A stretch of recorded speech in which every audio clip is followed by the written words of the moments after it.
Welcome everybody to the Existentialist Society in Melbourne, Australia. I'm David Miller. I'm the Secretary of the Existentialist Society.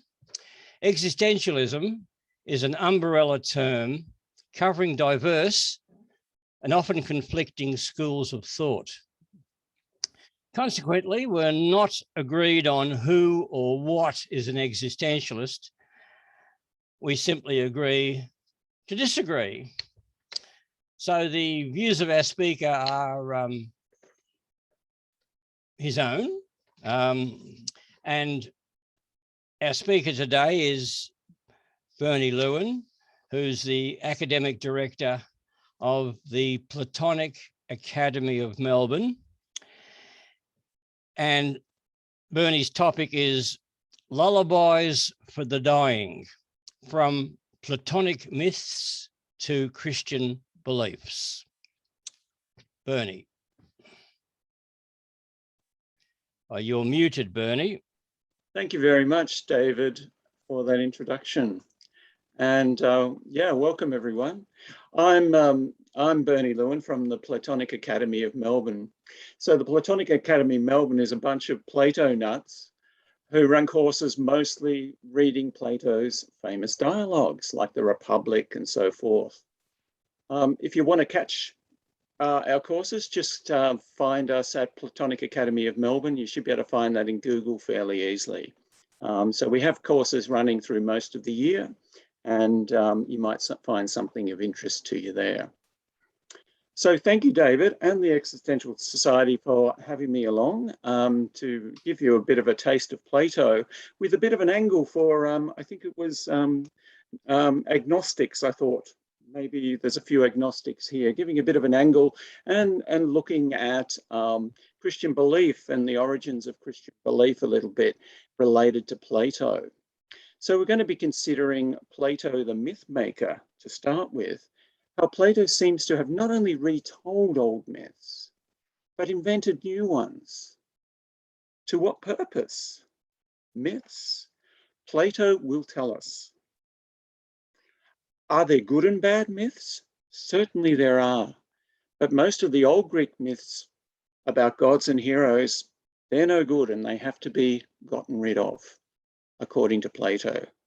Plato tells us how these can be replaced with new invented myths that will foster social reform, moderate base desires, to promote a healthy mind and healthy society, the social control, a better way, a kinder way than threats of violence. Myths that can control society better than violence and fear.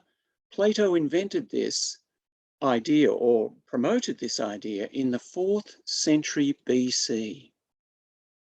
And then much later, much later, very similar myths appeared in Christianity to much the same purpose. It's strange, eh? How does this happen? Well, we're going to look into this a little today. So today I thought I'd introduce the mythological transmission with a bit of a raid for the first hour or so, and then open it to discussion. I can tell you a bit more and show you a few maps and timelines after that, if you like. I'm going to start, though, with one of these myths that Plato seems to have invented. So it's story time now, folks. So you can put your Zoom onto speaker view and sit back and enjoy the myth. Then I'll discuss it, contextualize it a bit, relate it to the Christian myths and the emergence of Christianity, and then we can have a bit of a chat. So how does that sound? Okay, all right, let's go. So you might have heard of Socrates. He lived in Athens more than 4 centuries before Jesus, 400 years before Christ. Socrates was a skeptical philosopher in the habit of striking up conversations in the habit of striking up conversations with puffed up members of the learned elite, only to deflate their bubble. This habit didn't tend to win the right sort of friends for Socrates, but he did have a posse of youthful admirers. You might have also heard that it didn't end well for Socrates. Late in life, he was accused of disrespecting the traditional gods and of corrupting the youth of Athens. Convicted and found guilty by a large jury, he was sentenced to death by drinking the hemlock. Socrates never wrote anything down. That was not his style. But one of his students, Plato, immortalized his memory in dialogues, in these very wordy plays, where a fictionalized Socrates would take the leading role. One of these dialogues depicts Socrates' last day in prison, chatting away to his circle of acolytes, cheerily philosophizing right up to the final climactic scene. As the sun is setting, he takes the hemlock. The numbness moves slowly up his body. He says his last words and dies. Was that the end of Socrates? Or is he immortal? Not in body, of course, but in soul. This is the overriding theme of this Plato's dialogue called the Phaedo. Is the soul immortal? Is there an afterlife for the individual soul? Various arguments are presented in an attempt to prove that death is not the end. Some of these arguments are rather far-fetched. Others appear contradictory. The final argument for the soul's immortality is that it is immortal in the same way that the number 3 is immortal. One particular instance of three things, might disappear. Like when a 3 becomes a 4, like my daughter in her 3rd year, and then she becomes 4.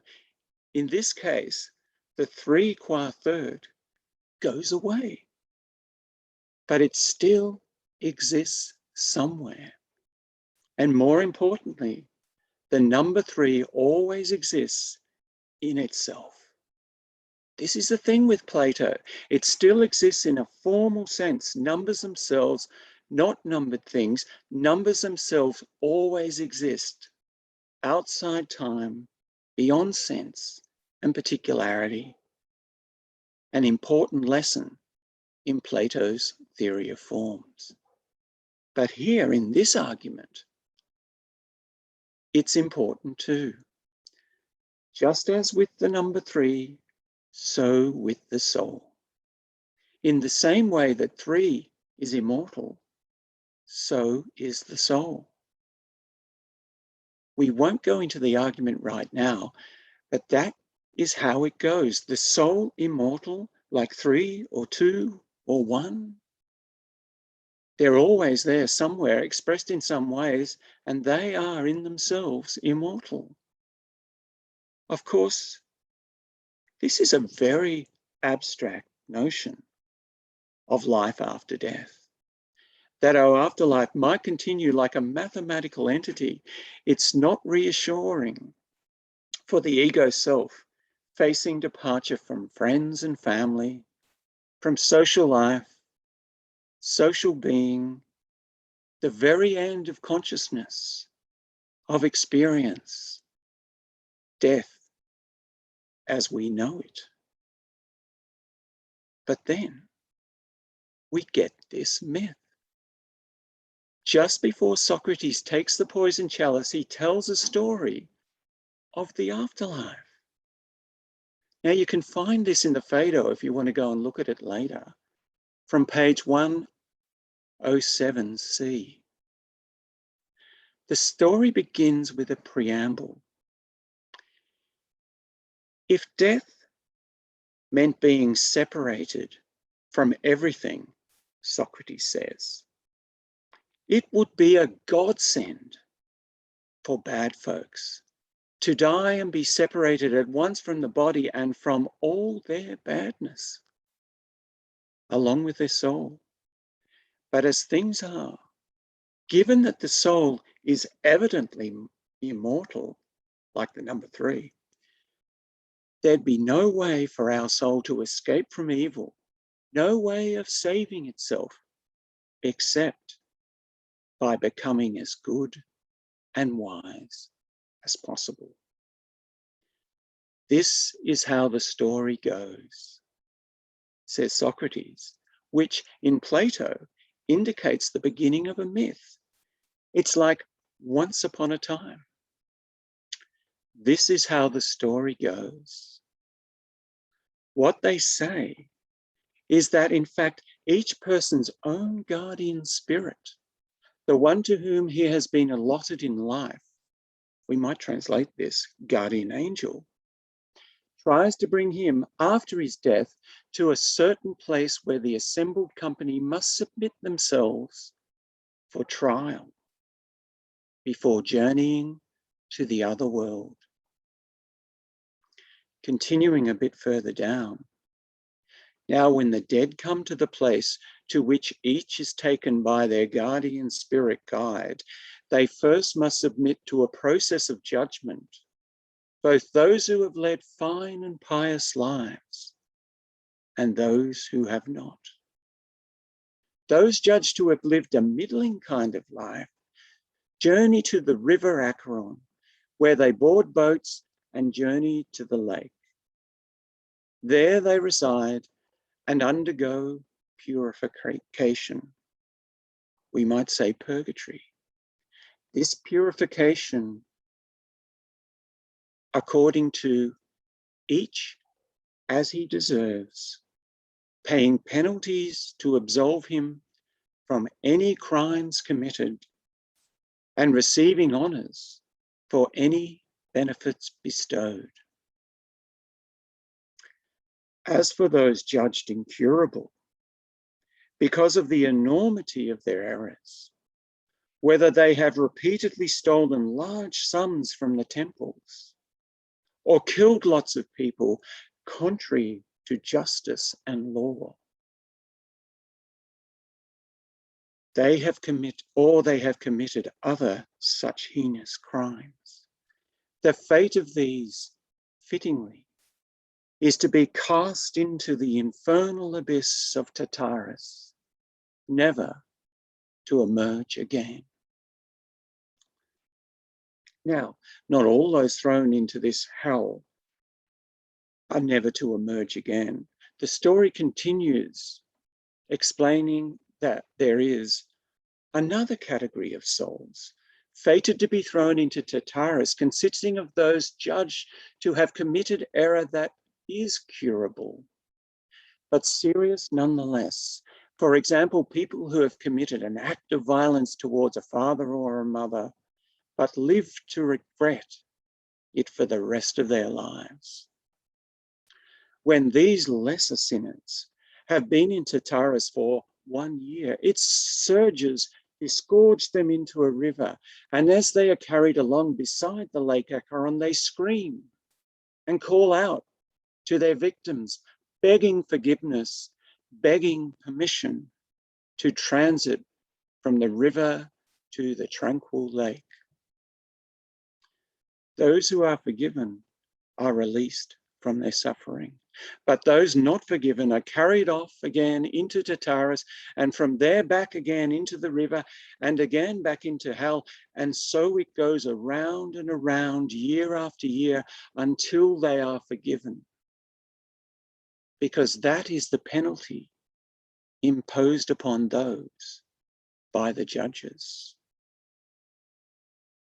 But what of good folk? What happens to them? Socrates explains.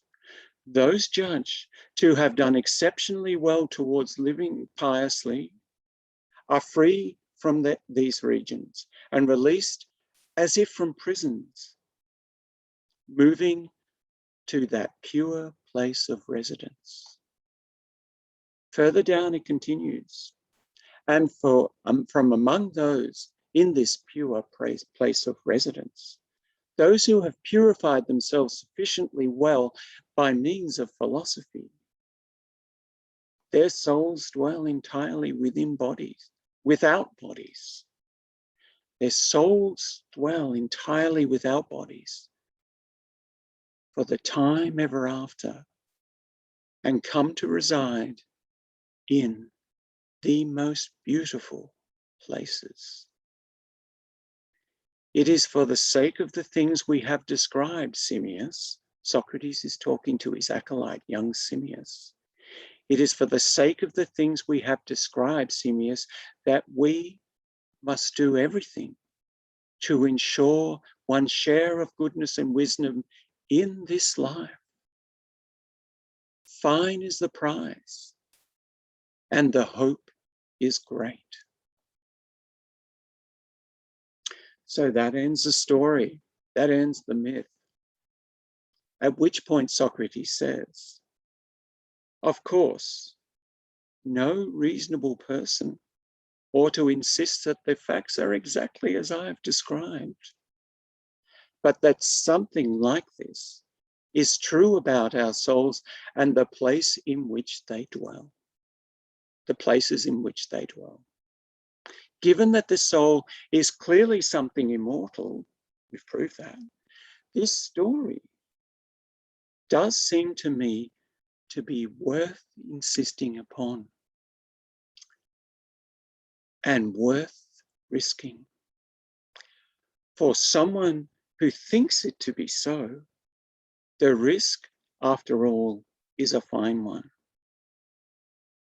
We should use such charms as this story to enchant ourselves, which is why I drew this story out for so long. We should use such charms to enchant ourselves, which is why I drew this story out for so long, says Socrates. And while Socrates is enchanting himself with this story of the afterlife, the sun is getting lower. When he finishes, the sun is setting. It's nearly time for Socrates to take the hemlock. The drama of the Phaedo is reaching its peak when Socrates makes his final speech to his teary acolytes. There are reasons why a man should have confidence about his soul. Not every man, Socrates explains, only those who, in their lives, have waved goodbye to those other pleasures, not philosophy, and adornments, namely those of the body, treating these as alien to him and doing much more harm than good, who has instead occupied himself with the pleasures of learning and adorned his soul, not with alien adornments, but those that belong to the soul: moderation, justice, courage, freedom, and truth. He waits thus prepared for the journey to the next world, whatever fate, whenever fate should summons him. Socrates goes on. So you, Simmias and Cebius, and all you others, will all make your separate journeys there at some future time when fate summons you. But for now, it is I whom fate has called. As a tragic character might say. And so it is about time I head for the bath, because it would be better to drink the poison freshly bathed and not give the women the trouble of washing a corpse.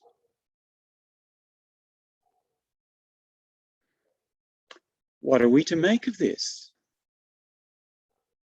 This is a story of the soul's journey into the afterlife that includes a guardian angel, a moral judgment of one's life, then reward or retribution, heaven and hell. Does it sound familiar?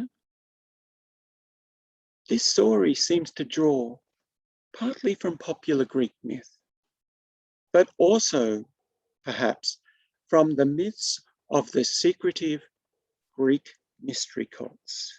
You can ask me about them later. In a way that brings it close to Christian myth of the soul and afterlife.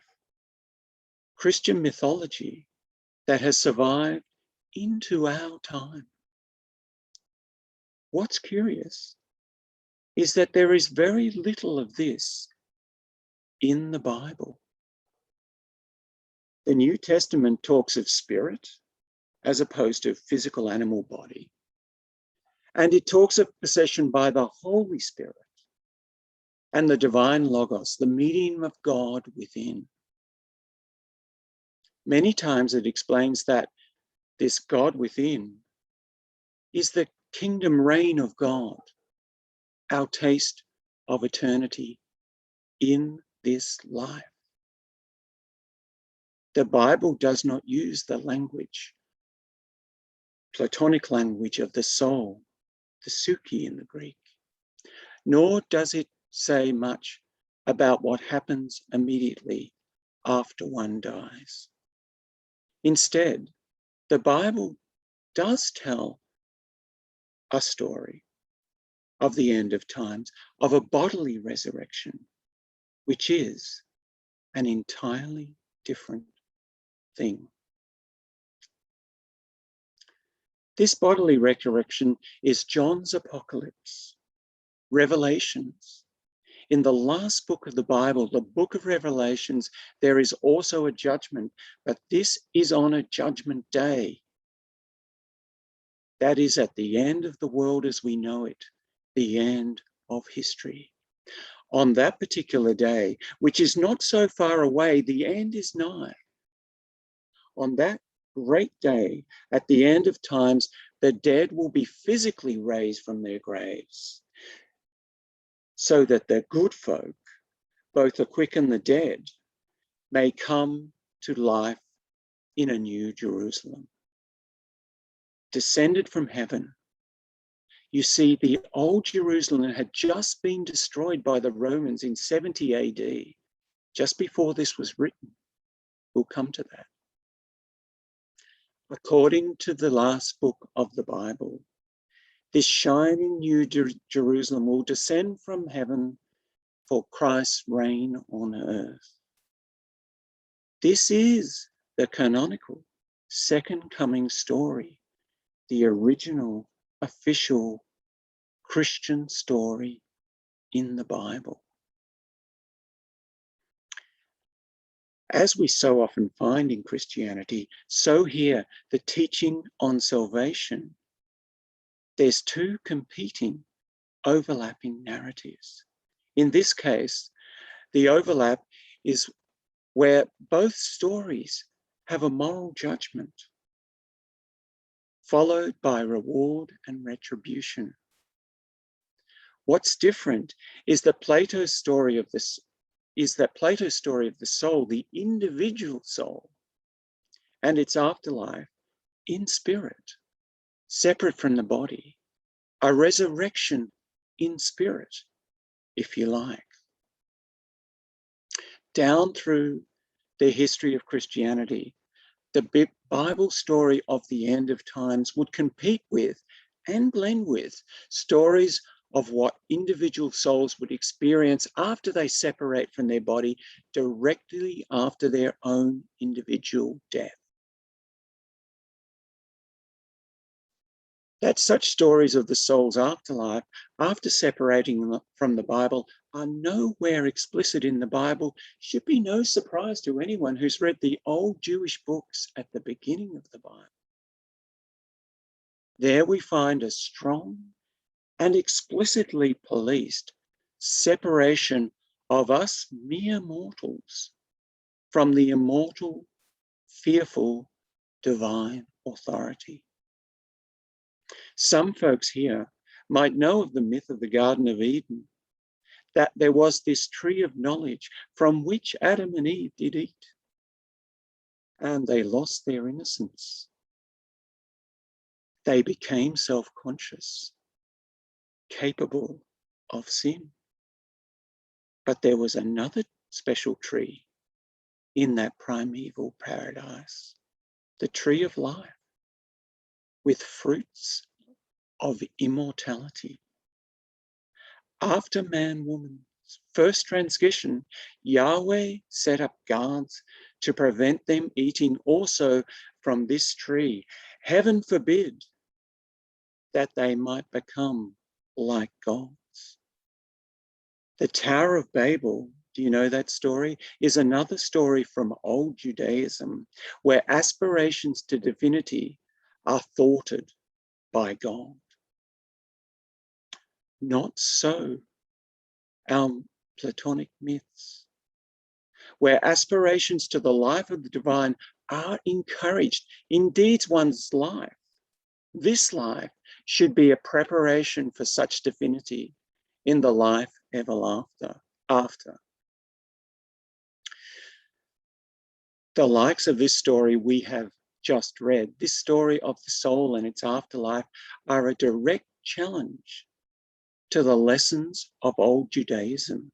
They say that us mere mortals are immortal, not in body, but in the invisible soul, which is immortal if it is good and separates itself successfully from the mortal body through mortification. In this life, it can aspire to a life of the divine. Because between Plato in the 4th century BC and the very beginnings, the very obscure beginnings of Christianity as a Jewish sect, 3 centuries and more of Hellenic cultural diffusion. After the conquest of Alexander the Great, around 330 years before Christ, there was this great diffusion of Greek culture, of Greek philosophy. It would mix and blend with other traditions, Egyptian, Babylonian, and Jewish, but all in the Greek language. Judaism was Hellenized to a remarkable extent in the 3 centuries before Christianity emerged. Before Christianity emerged as a Hellenistic religion of Jewish origin. Christianity is so much more than the followers of Jesus. The parables and moral teachings of Jesus are insufficient to the needs of a complete religious doctrine. Consider for one, there's no coherent theory of God. If you know your Gospels, if you know the sayings of Jesus, there's no coherent theory of God, of the one worshipful creator, God himself. Surely an essential part of the Christian religion. That had to develop. It took time, it took centuries, and in fact it developed into the 3-in-1 Trinity. But that came later, much later, centuries later, through direct influence from Greek philosophy, as also did the Platonic soul in its afterlife and the possibility of eternal divinity diffused through the Hellenistic world and on into Christianity. At their source, at least, at their first recorded source in Plato, the story we just heard from the Phaedo, the story of Socrates' last day, is not the only place where we find such stories in Plato's dialogues. There are other similar, but not entirely consistent, stories of the soul's reward and retribution in the afterlife. At the end of Plato's Republic, the book where Plato outlines his ideal society, the first utopia in our tradition, right at the end of that book, Book 10 of the Republic, we come to the myth of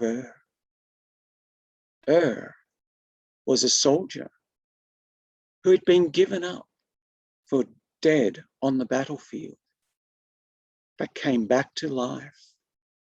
One of these near-death experiences, he was sent back to life, according to the myth, to tell folks of what happens after, to warn of his experience of the soul's afterlife, of judgment, of punishment and reward.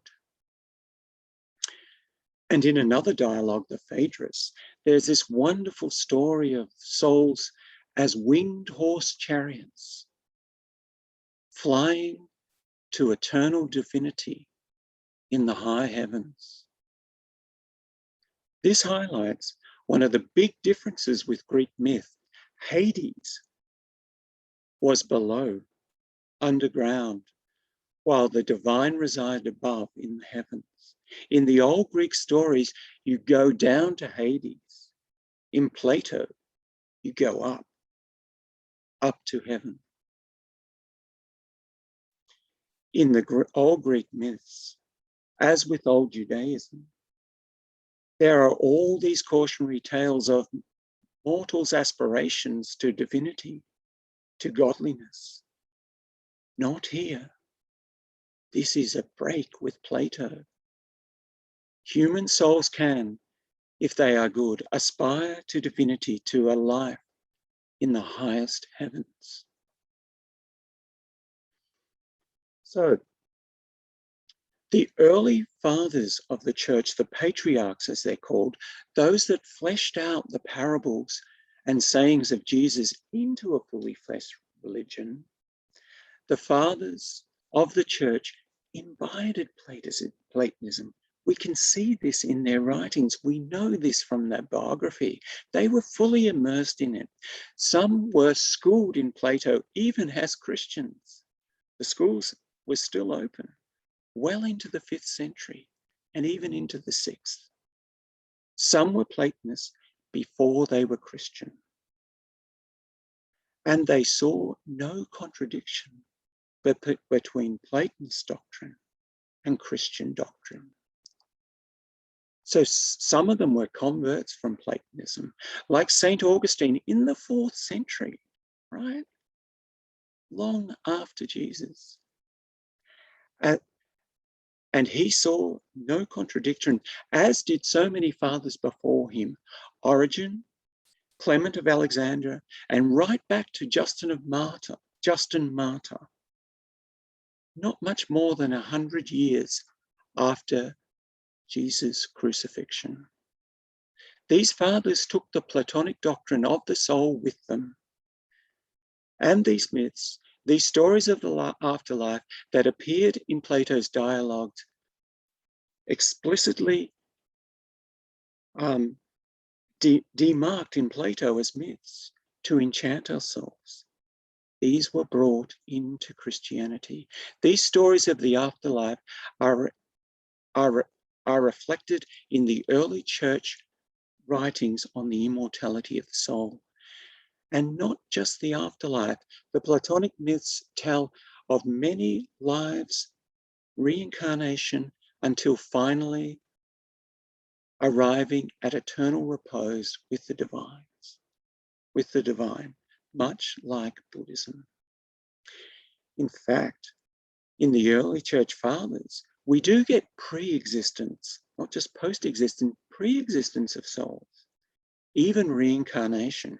Reincarnation in Christianity, oh yes, but this Platonizing was soon extinguished as too much of a departure from the Bible and from old Judaism. The pre-life of the soul was extinguished as heresy, but not the promise of the soul's afterlife. Stories of the afterlife of the soul would live on and thrive without biblical authority, indeed almost without dogmatic authority. Take a look at church doctrinal texts like catechisms, where you find there's not much detail about exactly what goes on in the soul's afterlife. That the soul's reward and punishment, purgatory, heaven and hell, are generally only vaguely referenced, and generally later, might surprise those here brought up in Christianity, as it did me. What was your Sunday school vision? Perhaps you were hammered with the end of the day's apocalypse, the story at the end of the Bible. Check it out, read it, read the last book of the Bible and see if it matches the stories you were told. Not likely. Not likely these days, more likely in modern times, in middle-class, respectable, sober Christianity, these end-of-the-world apocalyptic dramas are rather, well, Dark Ages, those medieval paintings. Instead, I suspect that most of us heard, if we were good, after I die, my soul will perhaps spend some time in purgatory or otherwise go straight to heaven to live with God in happiness forever and ever after. But this is not in the original essential biblical texts. The original and core teaching is the one in Revelation, that the dead will rise on the last day to live in the New Jerusalem. No body and soul separation there. The extra-biblical story of the soul and its journey in the afterlife survived and evolved as myths through telling and retelling, through preaching, through Sunday school fables, through fiction and fantastic art. Outside the catechism, outside the Bible, they survived, indeed thrived, so that in our lifetime, they have surpassed the biblical revelation of the last days to prevail in the Christian tales told to children in our times. Perhaps they were told to you. By the way, extraordinary though it seems, this is not the only mythology that flourished through Christianity in this extra-canonical way. The transmission of these stories of the soul's salvation should be compared with the stories of Mary, the Madonna, the Godmother Mary, Theotokos, Notre Dame, Our Lady, the cult of Mary the Immaculate, pure, unmarked. This has a similar and even more powerful extra-canonical tradition. Go try to find it in the Bible, you can't. Okay, so let's now return to the Phaedo that we were reading, the myth we were reading in the Phaedo, and notice how Socrates introduces this story by saying this is how the story goes. It's a signal that he's telling a story, like once upon a time. And then he says at the end, of course, no reasonable person ought to insist on the facts exactly as I describe. Why then is Socrates telling the story? Elsewhere, we find the character of Socrates is going on and on about wanting to find the truth. In this dialogue in the Phaedo, he has just proved that the soul is immortal, but only in a very formal way, just like the number 3. Soul is immortal. Not much consolation there for the ego self. But as for this story, this myth of the soul's journey in the afterlife, this invented myth does give great comfort to the ego soul of the good and worthy listener. Socrates closes his storytelling by saying, well, something like this is probably true. And it is worth risking believing in this. And we should use such charms to enchant ourselves. What is he saying? What is Plato doing here?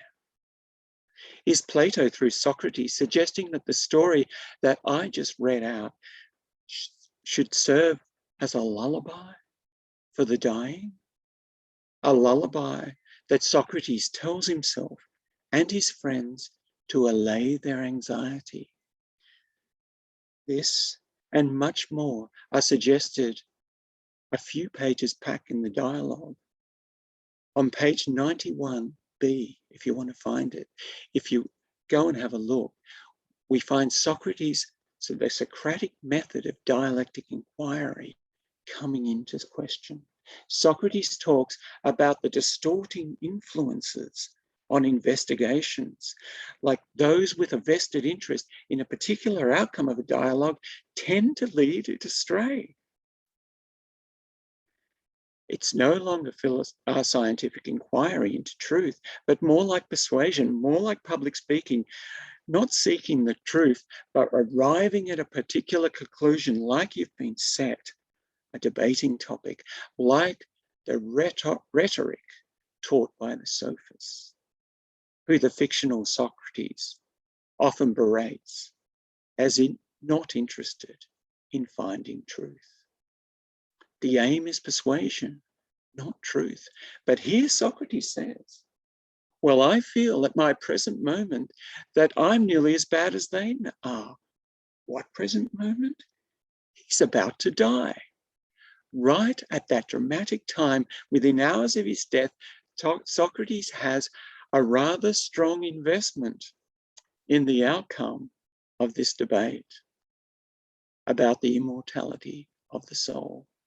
Assent to the perhaps true belief that the soul is not immortal, that this now, this swallowing the hemlock is the end, the absolute final end of myself. Assent to perhaps the true belief would perhaps dull his cheery demeanor. But Socrates then says that he has weighed his position carefully. If his theory about the immortality of the soul is not true, well, if it is true, then of course it is best to believe it. But what if it's false? Then it is also best to believe it. If death really is the final end, then by believing that it's not the final end, he is less likely to be distressed and to distress his fellows in mourning. If it is really the final end, then his false opinion will die with him. He won't know the better. We get this in the dialogue just before Socrates tells the story I have read out. Here Socrates is talking not about the fantastic story though, but about the arguments he's just made to prove that the soul's immortal. Socrates is saying that we will never really know the truth while we're alive, but by persuading oneself to the perhaps false belief in the soul's immortality does little harm and much good, especially as death approaches. We should enchant ourselves with such stories because, for one, it calms the dying and the mourners, and also because it encourages folks to be good, to do good and not to do bad things. Such stories are good for the individual and good for society. Socrates says it's worth risking. The risk, after all, is a good one. So now let's compare this with Christianity. with Christianity's treatment of such stories of the soul's journey into the afterlife, passed down orally, not in the canonical writings. To some extent, this is how such stories have been treated in the Christian churches. As Socrates said, when Plato invented these myths, as the fictional Socrates said in Plato's play. After they entered Christianity, these stories remained in that middling ground, not in the canon, not even in the dogma, in the catechism, but not heretical either. They were considered a useful addition as supporting and reassuring. Support and reassurance for the revealed canon, the Apocrypha, as they're called. In this view, all these stories of the afterlife, of reward and punishment, the fire and brimstone preaching to the masses, the stories that fill Christian children with fear, they will be tolerated and encouraged, not because they're true, but because they make for a good citizen, for a good Christian society. Anyway, let me take you back to Plato. To understand what Plato is doing with mythology, we need to understand Plato's two different modes, mythos and logos. For Plato, scientific discourse, logos, is all about making arguments that can be found to be true or false, either by reference to experience, that's empirical science, or otherwise by reference to the formal nature of things, the formal sciences, mathematics and geometry and arithmetic. These days, we would say that physicists and mathematicians make and defend falsifiable hypotheses, where a proposal is demonstrated to be true on the evidence that could be false on other evidence, that could always be found to be false if the right evidence were found. But what about discourses that can't be falsified, like stories of the ancient past or stories of the afterlife? Can they be falsified? On what evidence? We have no way of knowing. They are unfalsifiable in this sense. And that is where we come to good old-fashioned storytelling, like the traditional stories that all Greeks heard from childhood. These stories are told in the great poems of Homer and Hesiod. And they were the basis of traditional cultural education in ancient Greece. But these stories tell of jealous and angry gods acting on base emotions towards mortals and immortals alike. In Plato's Republic, in his ideal society, these stories would be rejected. Plato rejects these stories of gods and heroes as the basis of the cultural education, not so much because they ain't true, but more because these stories don't promote good psychosocial health, harmony of the mind, harmony of society, harmony of the mind and society together. They don't promote it because they excite bodily emotions. They persuade by emotions, not by a reason. And this imagination distracts folks from attention in the other direction, towards where Plato wants you to look, towards the forms and the form of forms, the one good God. Instead, Plato proposes for his Republic the development of new mythology. Such stories would serve the purpose of promoting good behavior and social cohesion. At one point, he calls them noble lies. Noble lies. According to Plato, such noble lies are better for controlling society, for keeping the peace and harmony than violence and the threat of violence. So there will be poetry, there will be stories and myths in the Republic. Only they will be controlled by the state. Poets will be commissioned to write stories that model and promote virtue, a kind of propaganda.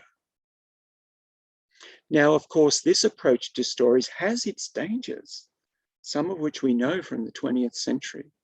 It comes right out, in coming right out and explicitly suggesting that the purpose of these stories is something other than to speak the truth. This is, well, disrespectful to the gods. And it's skeptical. Remember, the historical Socrates was the model of a skeptic, and he was killed for disrespecting the gods. And we should also note that some of Socrates' youthful followers were later accused of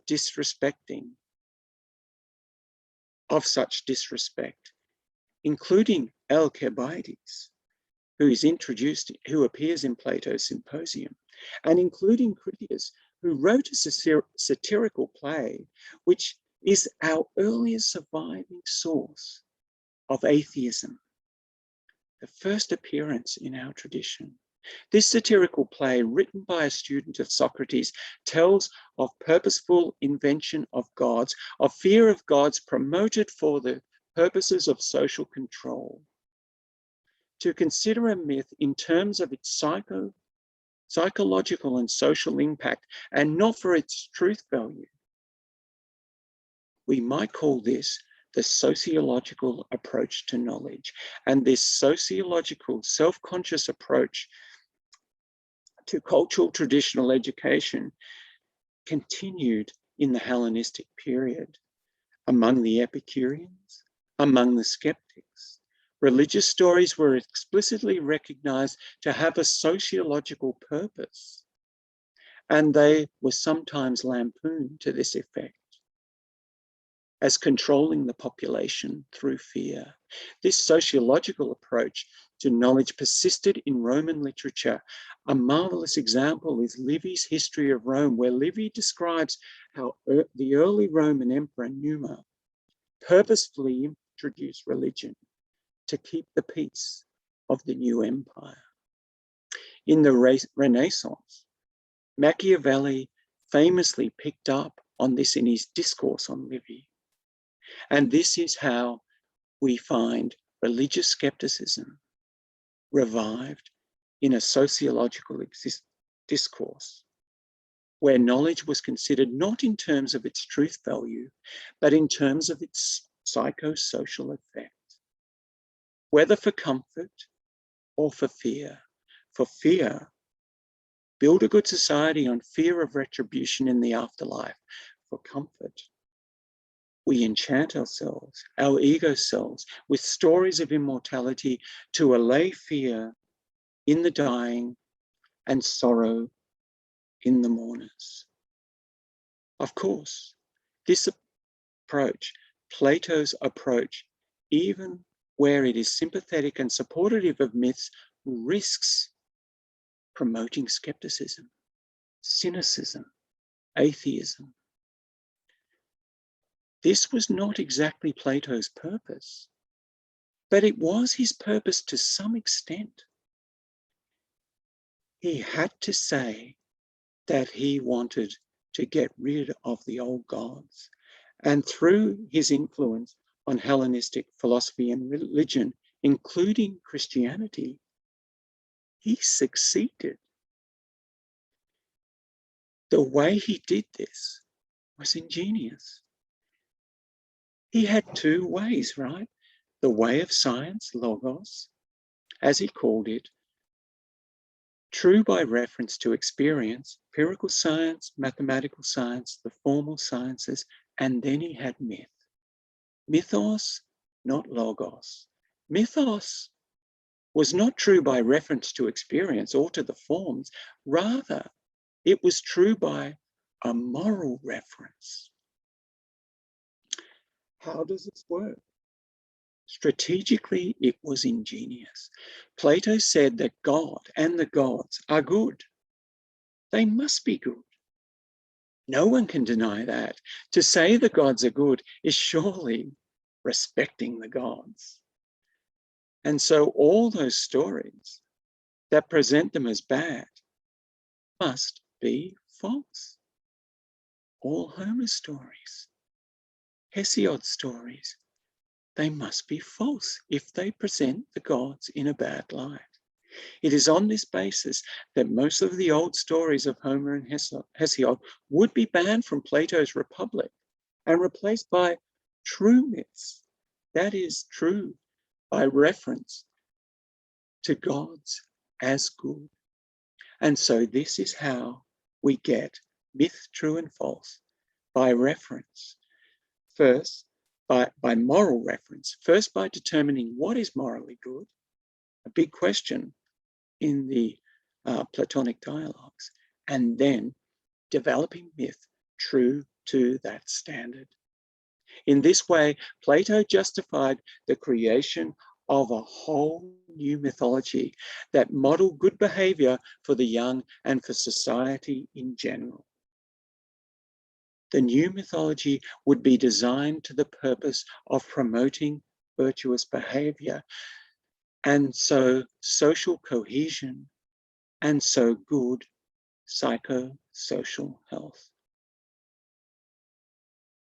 Not only would this mythology model virtuous behavior, but it would also include invented stories that instilled belief that fostered good behavior, such as stories of the afterlife that involve reward for good and retribution for bad in the afterlife.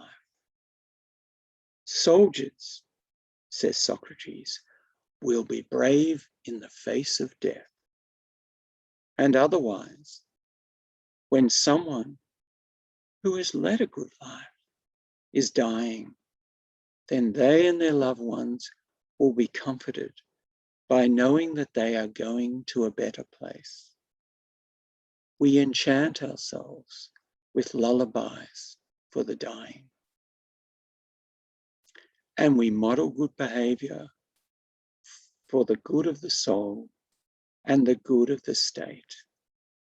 And so it seems, this is exactly how such myths were taken up by Christianity.